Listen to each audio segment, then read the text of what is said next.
I'm Susan Tierney, and you are? I'm Scott Horne. And this is Beauty and the Beast.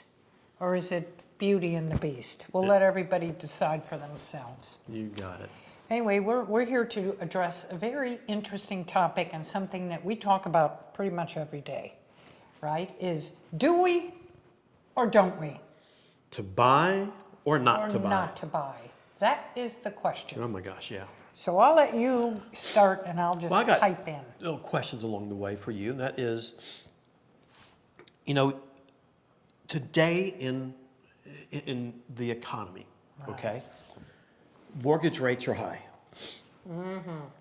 People have been fleeing certain states, going to other states, not moving, changing.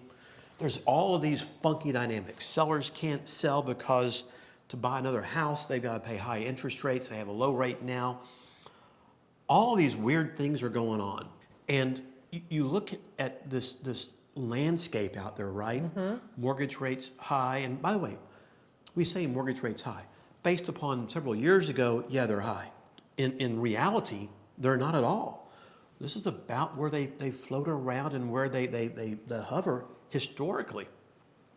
Everybody's been so used to such low interest rates for so long, they think that's the norm now. And it really hasn't been if you go back and research that.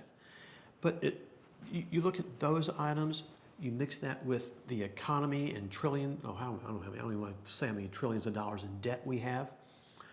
You then go out and look at the world environment a little bit, which is messed up. You take our election there and you realize how important our election is to other countries as well and what's going on. They're looking at us going, what are y'all doing? All this weird stuff happening out there. But we're in the business of investing and buying and selling houses. And you go, what do you do? Mm-hmm. Do you pull your wings in and just tuck them and do nothing? Right. I can't necessarily see that. Do you keep going great guns the same way you've been doing all along? Yeah. I think there's so many dynamics that you have to look at, you know? Yeah. And it's hard because we're news junkies. We listen to the news and sometimes I think I'm not going to listen to it anymore, but then I think I won't be informed on what's going on. And there's so many negative articles. And a lot of times that gets a lot of momentum with investors and the economy. And it goes down a bad path. So what do you believe? I know that's the hard part. You get people out there who are preaching doom and gloom. Are they trying to sell a book? Are they being legit? Are they not being legit? Yeah. Are they really trying to put good information out there, or is it all sales? And for the average person, you just don't know. I know. And it creates this scenario that I see out there. Yep. For investors going, what do you do? I go back to the 08-09 crash. Everybody, the people say, oh yeah, we saw it coming. I think one guy, whatever the guy's name is in The Big Short, who made all that money, may have predicted things like that. But for us real estate investors at that time, having really never been through anything like that, you didn't expect or anticipate any of that. You just kept rocking and rolling. Things were going great. You're going, this is awesome. And you're going, it's going to go forever. And I mean, overnight. But there was a lot of negative media ahead of that because I was in a retail business and every week I could see business going down and down and I knew we were heading to something bad. Well, I don't know. We didn't see it in the real estate business because it kept going up and up and up. Right. It wasn't going down. Employees weren't leaving and going away and things like that. And when you are in the investment business, unlike the retail business, you may not see some of those factors that are out there. Right. But I mean, when it shut off within a week, $50 million in lines of credit, poof, vanished. You're going, how can that be? We have contracts. It didn't matter. Yeah. And then within a few weeks thereafter, every buyer in the country lost the ability to buy a home through a traditional mortgage. It just literally shut down. You're going, can that really happen? Yeah. And you hear all these things in the marketplace right now, Susan. That was bad, because you lived through, I remember 84 crash a little bit. Was it 84? 85, 86. I wasn't in real estate, but I remember the dot-com crash and how that started it. That was bad, but it wasn't anything like '08. Well, not Good in the real Lord, if estate we world. have to go through '08 again, Well, I don't think I'm it'd be the going same. to Puerto Rico. I thought it was Or Portugal. Portugal, that's right. I'm going to Portugal. How about just the poorhouse? I'll No. probably be going to the poorhouse if it happens again. But, But you know, you look at this, and the question is truly for everybody, I think, in the marketplace, is what do you do? yeah, And there are those investors in the marketplace, I think, who are always trying to sell you something to buy into a fund, do this, do that, keep it going, right? Right. Because they're trying to sell. yep, I get it. But does it mean you have to buy? right. Then on the other hand, if this is your livelihood, not just an investment livelihood, what does that mean? What does that look like? What I think about it is, it concerns me. If I let it, it scares me. Because in acquiring, obviously we got to go out and buy properties, right? We just have to be really cautious. Because say we buy a property tomorrow, just for numbers, it's $100,000. Well, if in the first quarter of the year, like they say, we're going to head in a recession, everything's going to go down, and the market's going to correct itself, that $100,000 house we just bought will be worth $70,000, and how are we going to make any money? That scares Well, you me. just lost 100,000. Right. Yeah, or you just lost $30,000 Yeah, in that it's scenario. just that the market has to correct itself Well, in some way. you hear that and you see that, but will that happen? Will. Or did our market, you know, you go back to the real estate crash, there may have been a 50% dip in values. Okay, so 50% means if it's worth 100, it went down to $50,000 in value. But then they go, well, the market went up, the prices went up 20%. Okay, that means it's worth 60,000, not 100. Right. So it had to go up, you know, huge percentages to get back to where it was.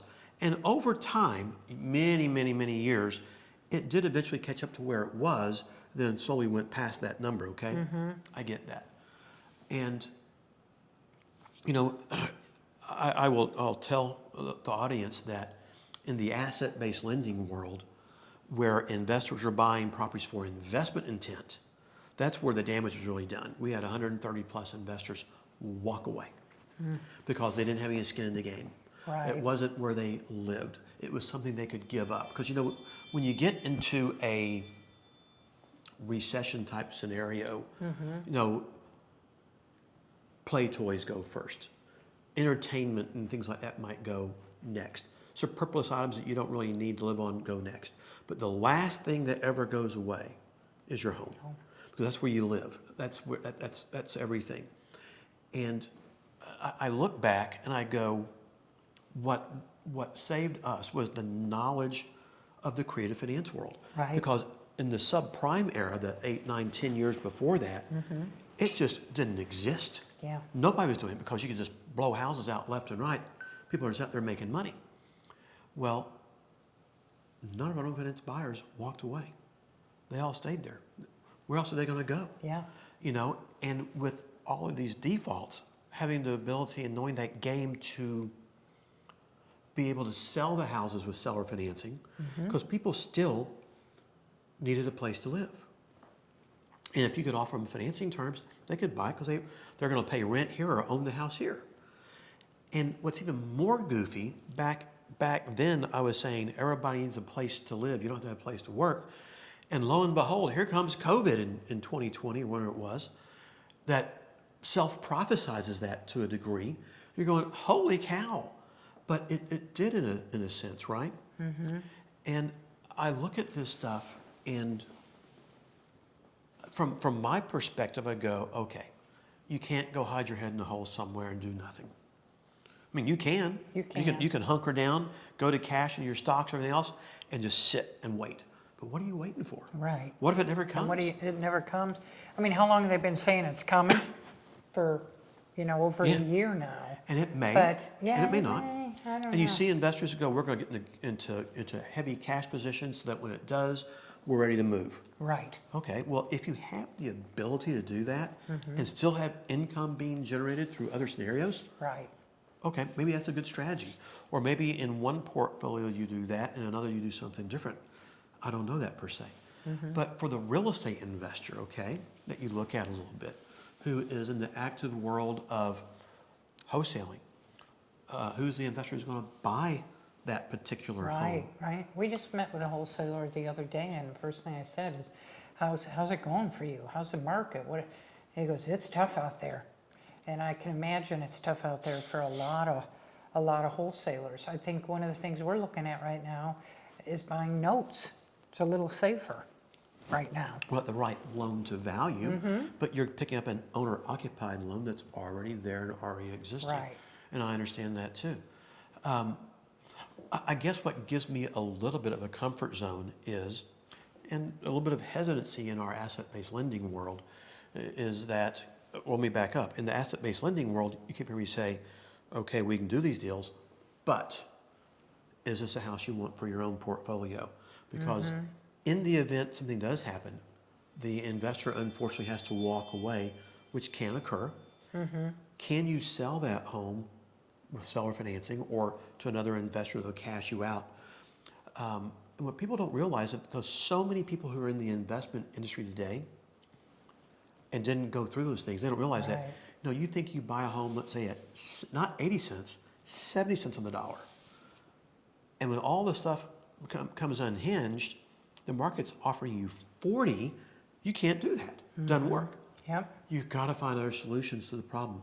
What ours was the seller financing world, because everybody needed a place to live and it worked. Okay, we had to manipulate the pricing a little bit. You had to manipulate your interest rate a little bit. But the properties sold, they got income producing, and people stayed there. They didn't walk away.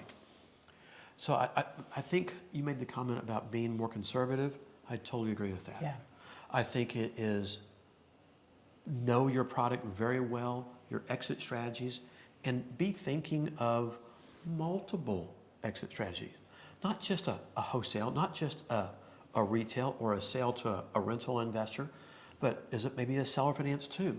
Or some myriad of all of those based on what happens, because you can't sit on your deals. Right. Because you're paying interest and taxes and insurance and open up to vandalism. You're going, oh my goodness, what could, it just money's going out the door, and you've got to stop the bleeding somehow and find a way of doing that.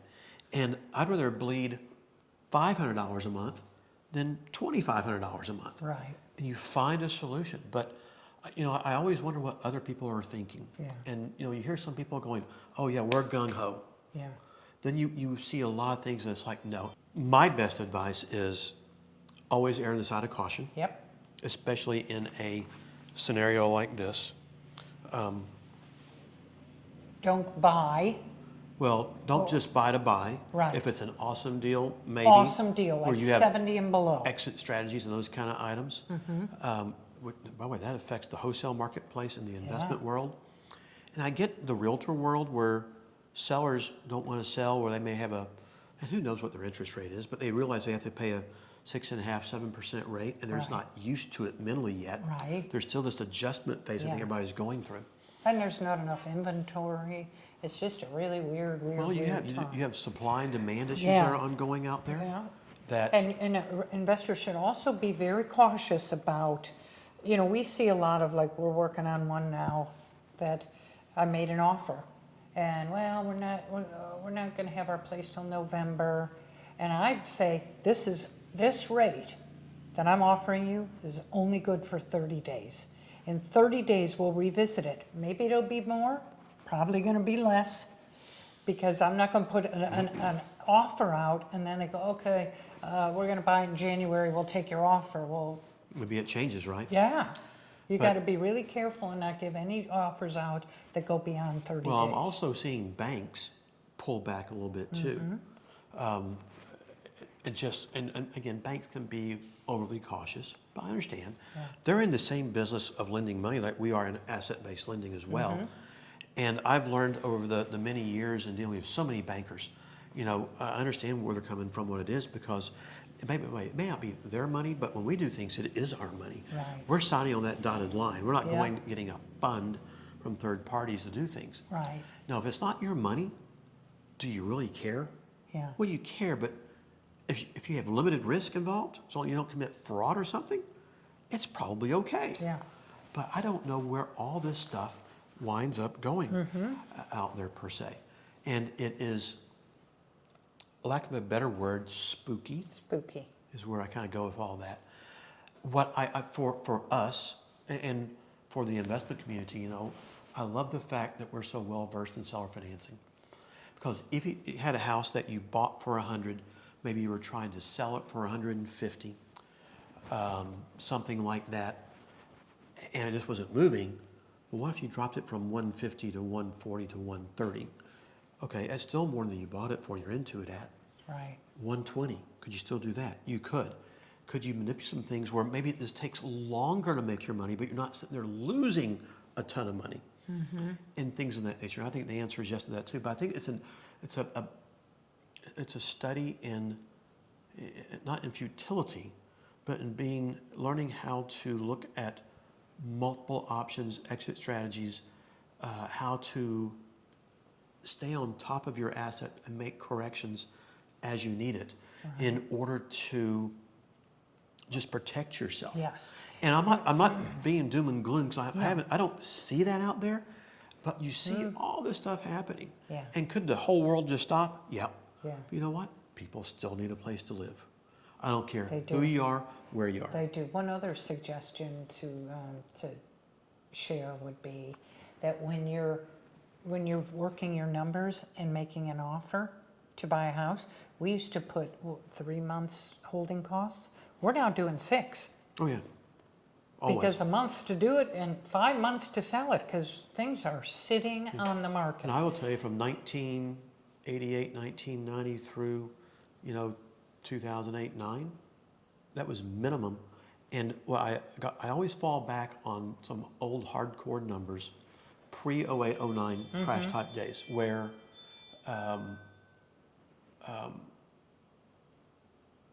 in our asset-based lending world back then, the average time a deal was on the market was 7.4 months. Not 30 days or 2 weeks or 3 months, 7.4 months average. That was from 1997 through 2009. Wow. And you hear that, and people today, oh, it's going to sell in 1 month, 2 months. And by the way, no, it may. Right. I get it. And at least here in the Texas marketplace, where we still have a supply and demand issue, we have more demand than supply per se. That's all happening. But at some point in time, that can stop or cut off. Prices get too high. But you're seeing rents come down right now. I think you're seeing a price adjustment in the housing world a little bit. Yeah. And for those people who bought 6 months ago, a year ago, year and a half, 2 years ago, they may be having problems because of that. Where they have to either stay or write a check to get out. Yeah. And things just change. So I think, as you talk about this, as you just try your best to think through it and get your arms around it. Yeah. The key is err on the side of being conservative, of being cautious. Yeah. Learn how to have different strategies besides just one. Make sure you have long-term capital in place if you need it, or can get it, so that if you do need to fall back on a rental strategy or an owner finance strategy, you can do that. Or your lender is aware of this too. And just, I think it's a time to be more wise, more smart about what you're doing. Doesn't mean don't do it, I don't think. I think you got to keep doing it. You don't keep doing it. Just be, err on the side of caution. I wouldn't buy anything over 70 cents on the dollar, even right in now. a great neighborhood. No, I might buy one from Right a creative now. finance perspective, Right, yeah. where I have limited liability. Yeah. But I'm going to want limited liability for that to do this kind of things. Yep. And I'm okay with that in that scenario. I just don't want to be into it for a cash perspective. It just doesn't work. Yep. So I just think as you go through and analyze this, I think the answer is it's okay to buy. It's okay to do things. Just buy smart. Buy smart. Buy smart. Oh, I thought you said spy smart. I'm going, where in the world did that come from? Buy smart. Oh, absolutely. And Work in those extra holding costs, because the 3 months of holding costs could be significant, and that could be your profit. So you want to add that in. You want to buy at 70 cents or under. 60, 65 would be ideal, and just be cautious. I think you're exactly on point and right. Yeah. So guys, I hope you found this a little bit helpful, a little bit intriguing, a little bit thought-provoking. And we'll look forward to seeing you guys again here on The Beauty and the Beast.